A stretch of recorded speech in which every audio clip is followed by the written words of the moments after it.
بسم اللہ الرحمن الرحیم۔ السلام علیکم عزیز طلباء و طالبات۔ آج ہم اردو کی 8ویں جماعت کا 5واں سبق ہمارے وطن کا نشان جس کی ہم نے تشریح کل کی تھی، آج ہم اس کا خلاصہ اور اس کا مرکزی خیال کریں گے۔ خلاصہ کروانے سے پہلے میں آپ کو ایک بار پھر خلاصے کا طریقہ بتا دیتی ہوں۔ پہلے بھی ہم 2 نظمیں اس کی کر چکے ہیں، تو میں نے آپ کو بتایا تھا کہ خلاصہ کس طرح لکھنا ہے کہ نظم کا جو ترتیب ہے اس کا بھی خیال رکھنا ہے کہ جیسے نظم شروع ہو رہی ہے خلاصے کی ترتیب بھی وہی ہوگی، اور ہر بند یا ہر شعر میں جو بھی چیز بتائی گئی ہے اس کا مفہوم یا اس کی نثر کی صورت میں ہم ترتیب وار سارا لکھیں گے، یعنی پوری نظم کو ہم نے نثر کی صورت میں جو ہے لکھنا ہے۔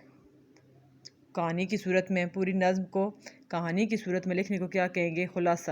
خلاصے میں یہ ہے کہ آپ مزید زیادہ تفصیل نہیں بتائیں گے، بلکہ جو بھی چیز ہے اس کو مختصر کر کے بیان کریں گے، لیکن ترتیب خیر جس بات کا پہلے ذکر کیا گیا پہلے بند میں وہ پہلے ہی آئے گی، پھر دوسرے بند کا، پھر تیسرے کا، اسی طرح ترتیب وار آخر تک جو ہے جائیں گے۔ یہ نہیں کہ جو چوتھے بند میں بات ہے وہ آپ پہلے بات کر دیں اور پہلے بند کی بات آخر میں کر دیں، اس طرح نہیں ہو سکتا، بلکہ آپ نے خلاصے میں ترتیب کا خیال رکھنا ہے اور تمام باتیں جتنی بھی بیان کی گئی ہیں نظم میں اس کو کہانی کی صورت میں ترتیب وار نثر کی صورت میں آپ جو ہے لکھیں گے، تو اس کو کیا کہیں گے؟ خلاصہ۔ ٹھیک ہے جی، تو آج جو ہماری نظم ہے ہمارے وطن کا نشان، اس کا خلاصہ ہے جی: قومی پرچم کی وجہ سے زمین آسمان کے لیے قابل رشک بن گئی ہے، اس کے دم سے وطن کا ذرہ ذرہ جگمگا رہا ہے، اس پر بنا ہلال ہماری بہادری اور ستارہ ہماری خوش قسمتی کی علامت ہے، یہ نشان قوم کی شان و شوکت کو ظاہر کر رہا ہے، اس نشان سے بڑی بڑی سلطنتیں خوفزدہ رہتی تھیں، یہ نشان ہمارے شاندار ماضی کو ظاہر کرتا ہے، یہ ان غازیوں کے کارناموں کا امین ہے جن کے سینے قرآن سے روشن تھے اور قوت ایمان جن کے چہروں سے جھلکتی تھی، ان کے سامنے جنگل، میدان، صحرا سب کانپتے تھے اور آسمان بھی ان کی عظمت کو سلام کرتا تھا۔ اللہ کرے یہ پرچم ہمیشہ آزاد فضاؤں میں لہراتا رہے، کیونکہ یہ ہمارے وطن کی پہچان ہے۔ تو یہ بیٹا کیا ہم نے کیا ہے؟ نظم کو ہم نے کہانی کی صورت میں بیان کر دیا ہے مختصر طریقے سے۔ دوسری ہماری چیز ہے مرکزی خیال۔ مرکزی خیال خلاصے کیا ہوتا ہے؟ خلاصے میں تو ہم نے پوری نظم کی کہانی بیان کرنی ہوتی ہے کہ پوری نظم میں کیا بات بتائی گئی ہے مختصر طریقے سے، لیکن مرکزی خیال کہ اس نظم کو لکھنے کا مقصد کیا ہے، اس نظم سے ہمیں کیا سبق ملتا ہے، کیا خاص بات، پوری نظم کا نچوڑ کیا ہوتا ہے؟ مرکزی خیال۔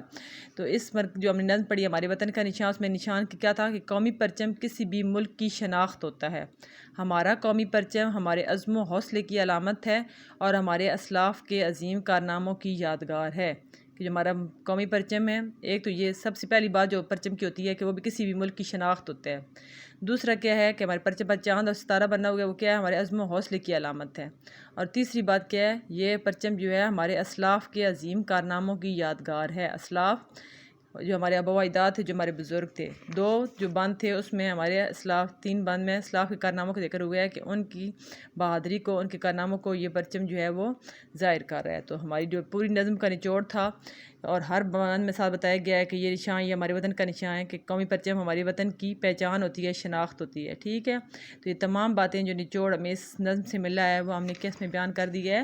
مرکزی خیال میں۔ اس کے ساتھ ہی آج ہم جو ہے اس نظم کے سوالوں کے جواب کریں گے۔ سب سے پہلا جی صفحہ نمبر ہے 29۔ صفحہ نمبر 29 پر سب سے پہلا سوال ہے: ہمارے وطن کا نشان سے کون سی چیز مراد ہے؟ تو بیٹا ہم نے تشریح بھی کی ہے، ابھی نظم کا خلاصہ بھی کیا ہے، تو آپ کو سمجھ آ گئی ہوگی کہ ہمارے وطن کا نشان سے کیا چیز مراد ہے۔ ہمارے وطن کا نشان سے مراد ہمارا قومی پرچم ہے، ہمارے وطن کا نشان سے مراد سبز ہلالی پرچم ہے۔ دوسرا سوال ہے: ہمارے قومی نشان سے کون لرزاں و ترساں تھے؟ لرزاں و ترساں خوفزدہ ہونا، ڈرتا، کہ ہمارے قومی نشان سے کون ڈرتا تھا، یہ ہم نے نظم میں پڑھا تھا۔ ہمارے قومی نشان سے روم اور ایران کی سلطنتیں لرزاں تھیں اور خاقان و جمشید جیسے دلیر بادشاہ بھی اس نشان سے خوفزدہ رہتے تھے۔ آگے سوال نمبر 3 ہے: ہمارے قومی پرچم پر ستارہ کس چیز کی چمک ہے؟ تیسرے کا جواب کیا جی؟ ہمارے قومی پرچم پر ستارہ ہماری خوش قسمتی کی چمک ہے اور اسلام کے 5 بنیادی ارکان کو بھی ظاہر کرتا ہے۔ جو نظم کے لحاظ سے تھا وہ کیا تھا کہ جو ستارہ بنا ہوا ہے وہ ہماری خوش قسمتی کی علامت ہے، اور ویسے کیا ہے کہ جو چاند ستارے کے 5 کونے ہیں وہ اسلام کے 5 بنیادی ارکان کو ظاہر کرتے ہیں۔ اس کے بعد سوال نمبر 4، شاعر نے بہادر غازیوں کی ہمت اور قوت کے بارے میں کیا کہا ہے؟ نظم میں جو بتایا گیا بہادر غازیوں کا کیا بتایا گیا؟ شاعر کہتا ہے کہ ہمارے بہادر غازیوں کی ہمت اور قوت ہمیشہ جوان رہتی تھی اور ان کی دہشت سے صحرا، پہاڑ، جنگل سب کانپتے تھے۔ تو یہ تو تھے بیٹا سوالوں کے جواب۔ یہ آپ جو ہے لکھیں گے، خلاصہ بھی لکھنا ہے، مرکزی خیال بھی لکھنا ہے۔ یہ تینوں چیزیں آپ نے کاپی پر لکھنی ہیں اور اسی طرح یاد کرنی ہے۔ اس کے بعد آ جاتا ہے جی جو ہے سبق کا معروضی حصہ، صفحہ نمبر 29 پر جو دیا گیا ہے، نظم ہمارے وطن کا نشان میں سے لیے گئے درج ذیل الفاظ کی مدد سے جملے مکمل کریں۔ یہ اوپر الفاظ دیے گئے ہیں، ان الفاظ کی مدد سے ہم نے نیچے دی ہوئے جملوں کو مکمل کرنا ہے۔ ہمارے وطن کا پرچم ہماری خوش قسمتی یا ڈیش کا نشان ہے۔ خوش قسمتی یا بخت بیدار کا نشان ہے۔ بخت بیدار کا مطلب کیا ہوتا ہے؟ خوش قسمتی ہوتی ہے۔ پاک سرزمین کے لیے اس نظم کے پہلے بند میں زمین وطن اور ڈیش وطن کے الفاظ استعمال ہوئے ہیں۔ تو پہلے بند میں کیا تھا؟ زمین وطن اور جبین وطن، جبین آئے گا یہاں پہ۔ تیسرا ہے جی جملہ، نظم کے پہلے بند میں لفظ ڈیش کو روشن کے ہم معنی کے طور پر لکھا گیا ہے۔ روشن کے ہم معنی کے طور پر کس کو لکھا گیا ہے؟ ذوفشاں کو۔ تیسری میں کیا آئے گا؟ ذوفشاں۔ چوتھا جی ہمارے پرچم پر موجود ہلال کو ڈیش خمدار اور ستارہ کی چمک کو ڈیش سے تشبیہ دی گئی ہے۔ تو پرچم پر موجود ہلال کو تیغ خمدار اور ستارہ کی چمک کو بخت بیدار سے تشبیہ دی گئی ہے۔